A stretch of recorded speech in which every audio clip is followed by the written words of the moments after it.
White House Press Secretary Sean Spicer returned to the briefing room Tuesday, taking questions on camera for the first time since May 15.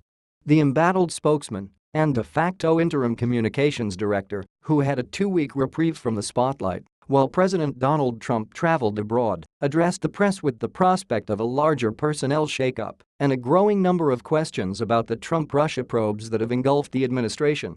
Here are the highlights from Spicer's briefing. Spicer said Trump is rightly concerned with fake news.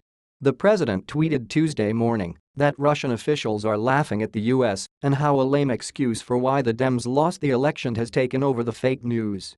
Spicer said Trump, like him and so many others, is frustrated when he sees stories come out that are patently false, to see narratives that are wrong, to see fake news. When you see stories get perpetrated that are absolutely false, that are not based in fact, that is troubling and has rightly concerned, Spicer continued.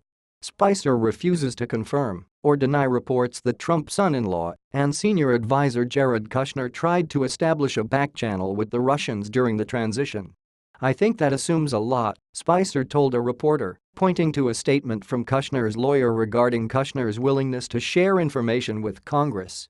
"Your question presupposes facts that have not been confirmed.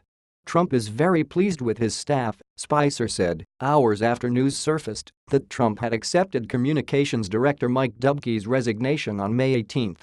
"I think the president is very pleased with his team and he has a robust agenda, as I've just outlined, that he looks forward working with Congress to get done to achieve results for the American people," Spicer said. Trump's relationship with German Chancellor Angela Merkel is fairly unbelievable, Spicer said, insisting Trump has much respect for the German leader. Trump tweeted Tuesday morning that Germany has a massive trade deficit and doesn't pay enough for NATO and its defense, but Spicer maintained the two leaders get along very well. He has a lot of respect for her. They continue to grow the bond that they had during their talks in the G7, and he views not just Germany, but the rest of Europe as an important American ally. Trump is frustrated by the pace of legislation, Spicer said, explaining why the president tweeted support for scrapping the Senate 60-vote threshold in order to enact his legislative agenda.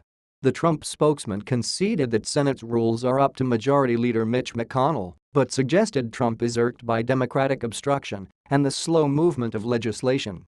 "I think he wants to see action done," Spicer said. "That's what the president wants." Trump is interviewing FBI director candidates John Pistole and Chris Wray, Spicer said. "When the president feels as though he's met with the right candidate, he'll let us know," he added. "But he'll meet with candidates today and continue to do so until he finds the right leader. Honestly, I haven't asked him," Spicer said when asked if the president believes human activity is contributing to the warming of the climate. Trump tweeted last week that he will announce this week whether the U.S. will pull out of the Paris Climate Accord. What he ultimately decides, Spicer said later, is up to him.